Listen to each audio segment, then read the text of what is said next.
Alright, so this is the unboxing of G3 Plus. It's GMK Tech.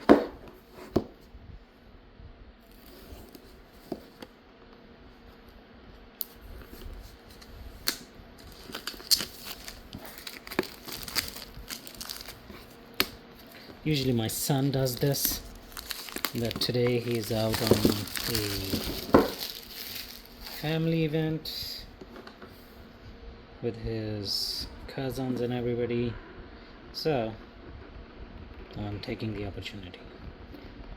This I already have GMK G2, really liked it, so I'm giving it a try.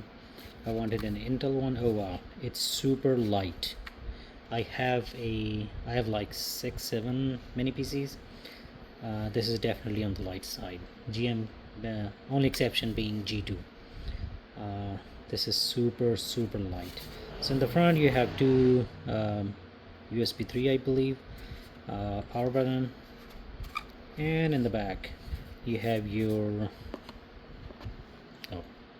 so in the front you have two USB 3, a power button. In the back you have this fin, the heat sink.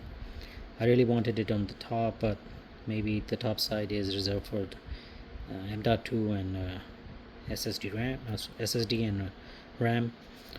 So the heatsink fins are in the bottom, another two USBs, a single network jack, an audio jack, that's nice, power, and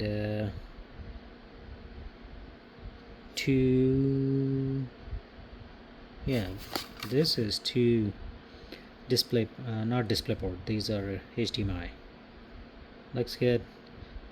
So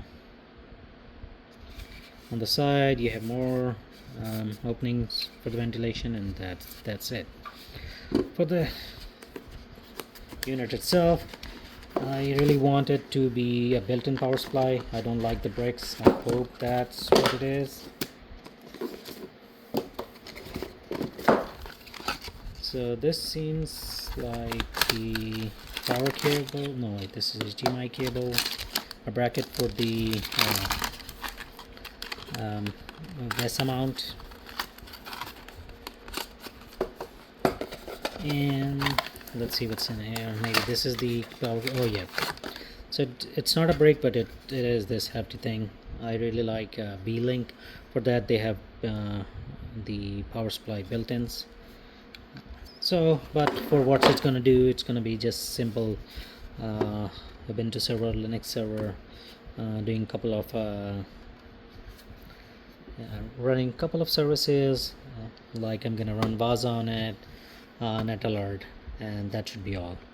Or if there is any other network or cybersecurity tool on it. That's why I took the single. Usually I go for dual LANs. Alright, so I'm gonna pause. Oh shit.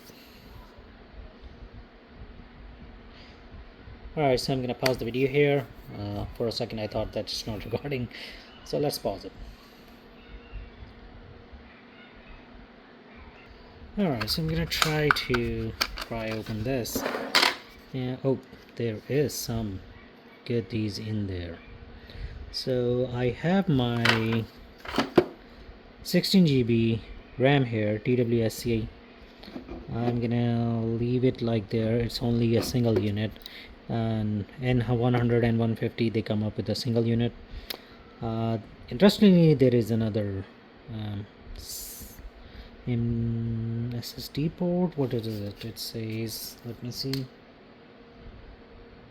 Yeah, it should be 2242 or 2042, whatever. So there is the full, it's air disk, and I need to replace it. I have a NAS that burned out, it won't power on. I tried everything except for testing the board out, but I think it's pretty done. So I'm gonna remove this SSD and replace it with that one, and go from there. Alright, so it looks like new RAM is in. All we have to do is close it and power this on. Alright, so moment of truth. Let's see if I'm gonna get a display here. I powered it on, plugged everything, and there is it. F7 boot menu. Hopefully it boots into Ubuntu, but that was in the previous SSD and I won't have a problem. But looked like nope, nothing on the display. Gotta go into the BIOS. Oh, actually, just like that it came up. Yep. Let's see if I can. Oh, I have to switch to the other keyboard. Can't film it with one hand, so let's pause the video. Alright, so it's working, looks good. You can see it was used to be a NOS R1. By the way, if anybody is curious, it was top 10 R1. Really have bad experience with top 10 devices. Do not buy. If you have a dual port, I like dual ports, and they usually one of them is bad. I have had two units from them. Both of them had this problem. The second is the reliability. They are probably top 10.